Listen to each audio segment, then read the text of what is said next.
So just have a look at the timing marks on these R125s.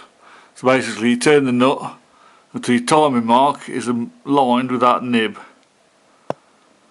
I'm hoping you can see that. There's the nib, there's the mark. Then you've got a mark at the top on your chain, your timing chain sprocket, just there. And then you got this at the top of in the casing, just like a little V there. So that one marked lines with that.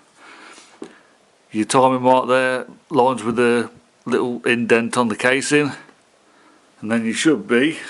I'll just whip this off.